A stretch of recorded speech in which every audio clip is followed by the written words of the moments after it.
If you ask me what my most painful memory was, it was July 8th. I'm glad I was there with my sister Pinky because it was mid-afternoon. This is the first time Mom broke down. Yung first time na umiyak talaga ang Mom. Siguro sa tindi ng sakit, sa realization siguro, boy, that she's gonna miss us. And it's so hard. It's so hard to see your mother cry and to know that you can do nothing. I just kept telling her, Mom, I love you so much. And she was telling us, gusto ko na umuwi. And I knew po yung umuwi. Hindi na umuwi siya sa bahay. But umuwi was to join God.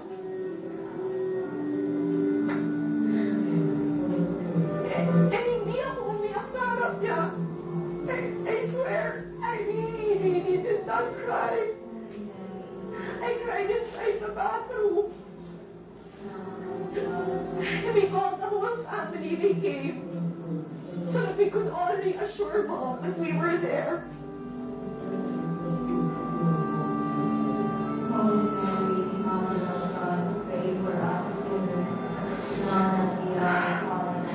It was our wedding anniversary, July 10. And Mom greeted us. And then she said, happy wedding anniversary, James and Chris. And then she was asking James, kailan ka aalis? Kasi parang she would always tell James, when James was saying na pagod na siya dun sa double practice, sabi niya, you know you're playing for the country. So James, tiisin mo na lang. And James told her na July 16 siya aalis for Taiwan. So the routine was, it was that, July 13 to 17, my routine would be, I'd be there the entire time. Dadating sila, aayusan ako ng 8 p.m., aalis kami, mag-SNN, babalik ako. And then, ate told me July 15, Chrissy, go home, stay ka with James, paalis na siya, and then just come back tomorrow. So, I packed for James, nakapag-ayos ako, nag-ayos ako ng lahat ng gamit.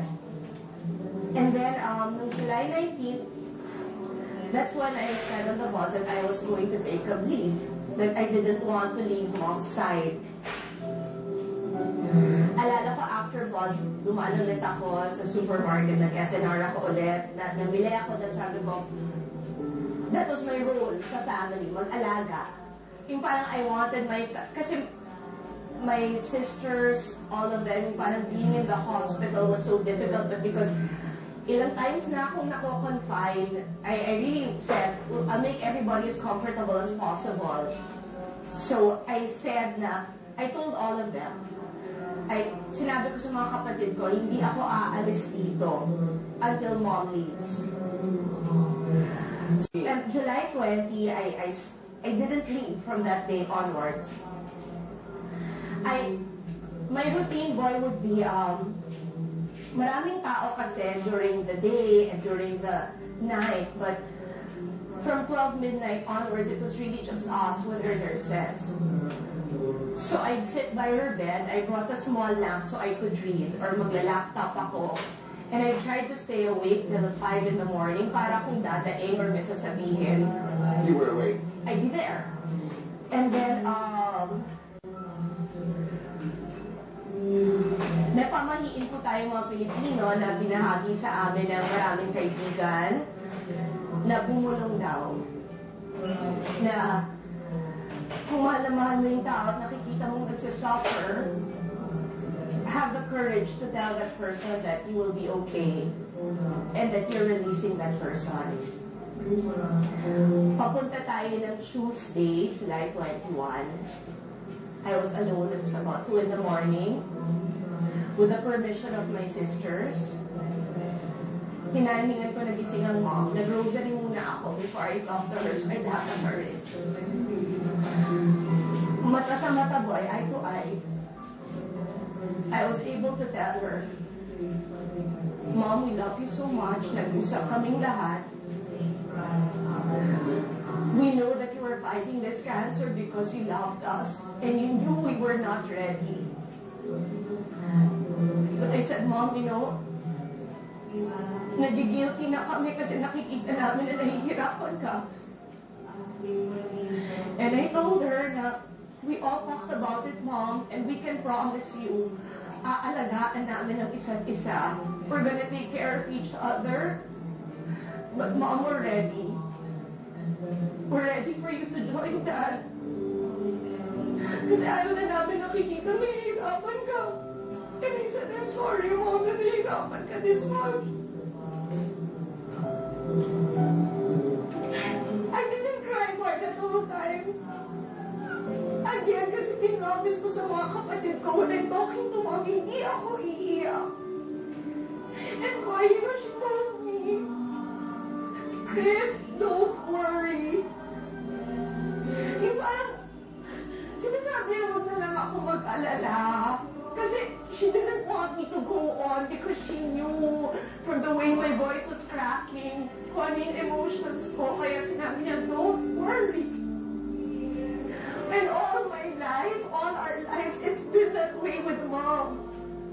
Kasi parang people were saying na, di mo ba na-feel dati na nakakulong ang dad mo? And I said, no, because Mom made it feel so normal. When my dad died, boy, alam mo, araw-araw, because I would be crying in school, sinusundo niya ako. Alam ng lahat ng pinagdaanan ko. And every time Mom has been there. So, yung don't worry na yun, totoo yun. I never had to worry kasi ang Mom ang nag-aasikaso ng lahat. I told my siblings that I was able to say it. And the next day, my sister Gail came and she repeated the same words to Mom. That day, nagkatampuhan kami ni Deo at ni Tita Cory. And I was crying talaga in the bathroom, but I never showed Mom I was crying. I didn't even tell my sisters na nagkaroon ng problema sa work. Talagang nanahimik lang ako kasi sabi ko, ba't ko dadagdagan ng problema nila? Eventually, maayos to. It was, madaling araw, papunta tayo ng Wednesday. Humiwalay ako for a while kasi I was drinking coffee. And si EJ was my mom's nurse from ICU. Marami silang nagta-take turns, but si EJ and Ruby, they called me, they said, sinasabi po ng mom nyo, ito po yung exact words.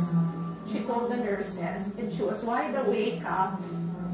I can already see Ninoy.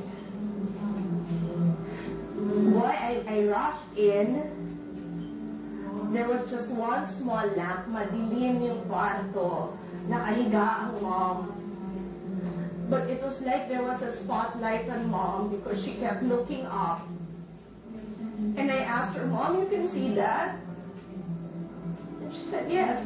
And I said, is he calling you? She said, yes. And I said, Mom, kasi Dad's in heaven, so he's calling you to be with him. So, does he want to hold your hand? And she said, yes. And I said, Mom, go. If Dad is holding your hand, that means gusto ka niyang dalhin sa langit, so go with Dad. And you know what? That was the first time I saw my mom smile again. Yung talagang that aura of peace. Yung talagang ngayon ko lang napangiti ng ganon. So, I told them, I told them what happened, and I didn't leave her na until there was sunrise. So, tinext ko yun sa mga kapatid ko. But the whole time beside me, I could hear her saying, Ninoy, over and over again.